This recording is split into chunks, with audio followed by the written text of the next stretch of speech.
प्यारे भाइयों बहनों, इस संसार में अधिकांश घर ऐसे हैं जहां दिन रात लड़ाई झगड़े होते रहते हैं।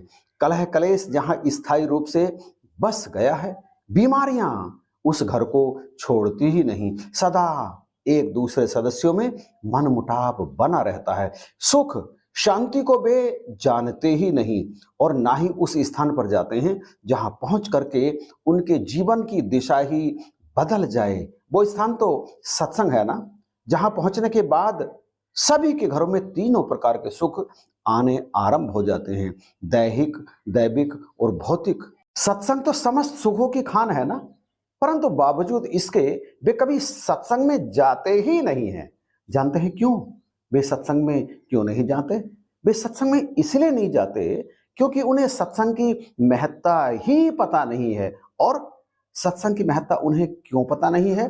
क्योंकि वे कभी भी संत लोगों में नहीं बैठते।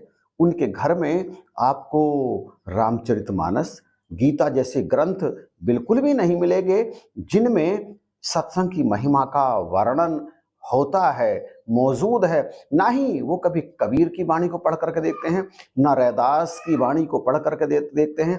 किसी भी धर्म गुरु की वाणियों को वो पढ़ करके नहीं देखते हैं जहां से उन्हें महत्ता का पता चले।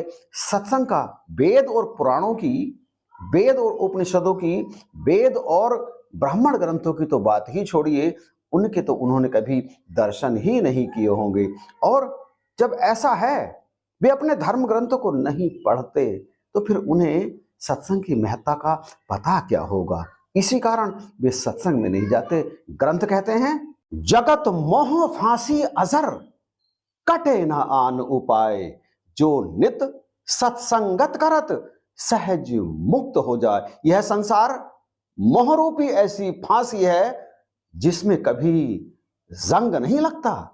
ऐसी फांसी है ये मोहरूपी जिसमें कभी भी जंग नहीं लगता। बस जो नित सत्संग करता है वो सहज ही मुक्त हो जाता है। उसके सारे दुख छूट जाते हैं, सारे कष्ट छूट जाते हैं, अशांति उसके जीवन से चली जाती है। ना केवल उसके जीवन से बल्कि परिवार से भी अशांति चली जाती है और घर के अंदर सुख आना आरंभ हो जाते हैं। परंतु कब?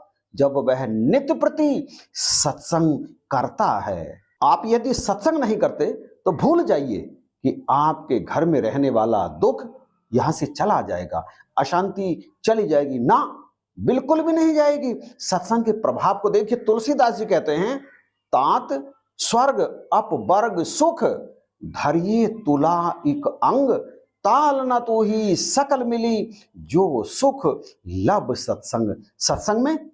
सत्संग में वह सुख है कि सत्संग के थोड़े से सुख को यदि तराजू के एक पड़ले में रख दिया जाए और दूसरे पड़ले में मोक्ष और स्वर्ग के सारे सुखों को रख दिया जाए तो सत्संग के सुख वाला पलड़ा भारी रहता है। वे मोक्ष और स्वर्ग वाले सुख सत्संग से मिलने वाले सुख के सामने हल्के पड़ जाते हैं।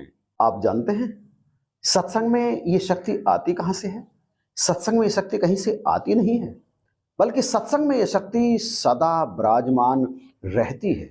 और सदा विराजमान इसलिए रहती है क्योंकि सत्संग में प्रभु विराजमान होते हैं, चाहे वो सतगुरु रूप में हो, चाहे गुरु रूप में हो। सतगुरु रूप में प्रभु ही वहां पर विराजमान होते हैं और तत्व वेता संतों के सत्संग में निराकार रूप में ये ब्रह्म सदा ही मौजूद रहता है। वहां इसी की चर्चा तो चलती है।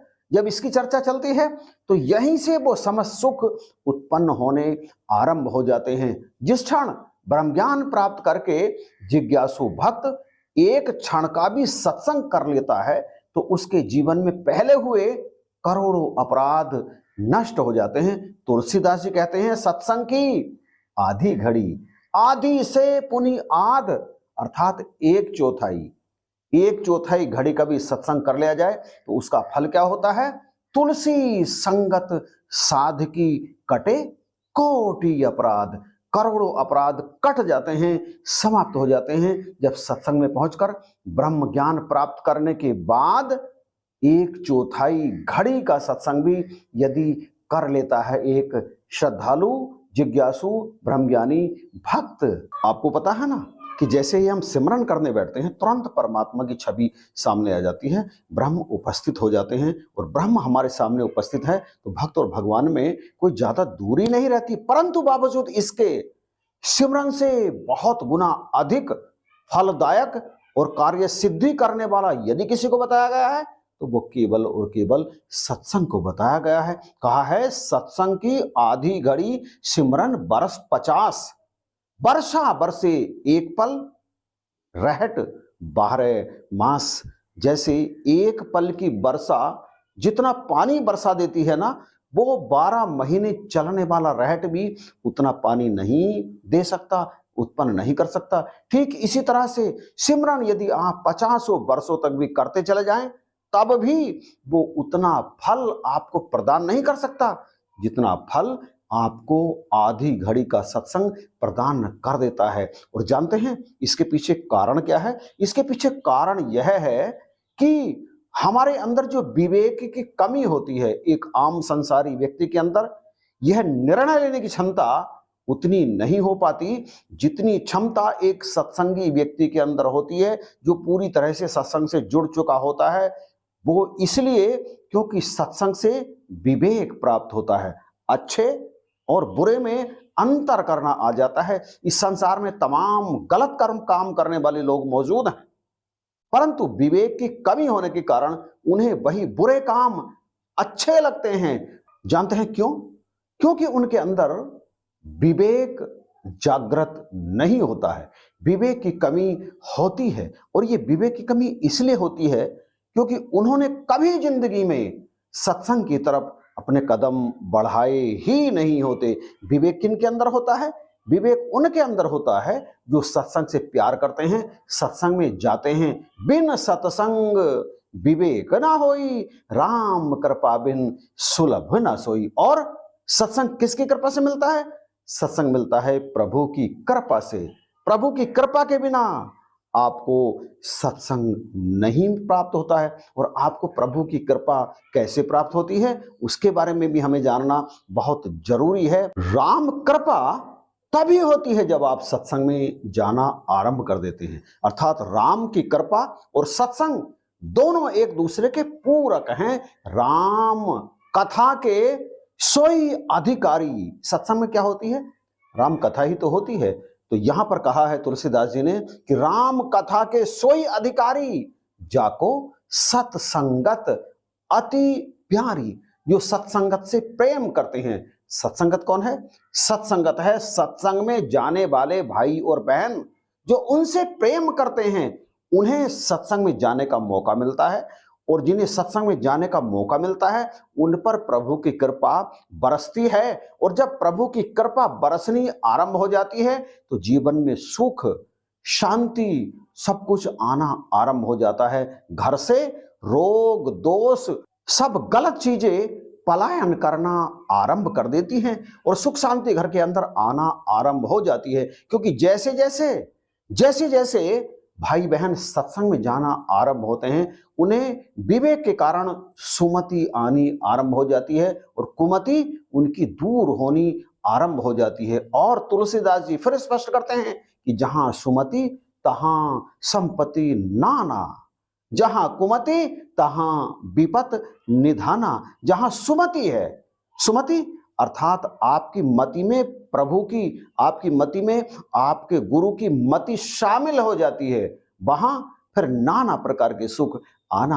आरंभ हो जाते हैं। दैहिक, दैविक, भौतिक हर प्रकार के सुख आपके घर में आने आरंभ हो जाते हैं और कुमति वहां से चली जाती है। इसलिए सभी प्रकार के दुख, दैहिक, दैविक और भौतिक दुख भी 3 प्रकार के ही होते हैं, ये आपके घर से पलायन करना आरंभ कर देते हैं। इसलिए यदि आप अभी तक भी सत्संग में नहीं जाते हैं तो कृपया आप सत्संग में जाना आरंभ कर दीजिए। क्योंकि आप जिस भी धर्म ग्रंथ को उठा करके देखेंगे ना, हर धर्म ग्रंथ में सत्संग की महिमा अपार बताई गई है। कहा है सत्संगत दुर्लभ संसारा। इस संसार में यदि कुछ दुर्लभ है तो क्या दुर्लभ है? सत्संग। सत्संग बहुत दुर्लभ है, बड़ी मुश्किल से मिलता है। बड़ी मुश्किल से इसलिए मिलता है क्योंकि सत्संग में जाने का मन अधिकांश व्यक्तियों का करता ही नहीं है। और जिनका मन सत्संग में जाने के लिए कर जाए, फिर उसके घर में समस्त सुखों को आने से कोई भी रोक नहीं सकता। क्या कहना चाहते हैं आप?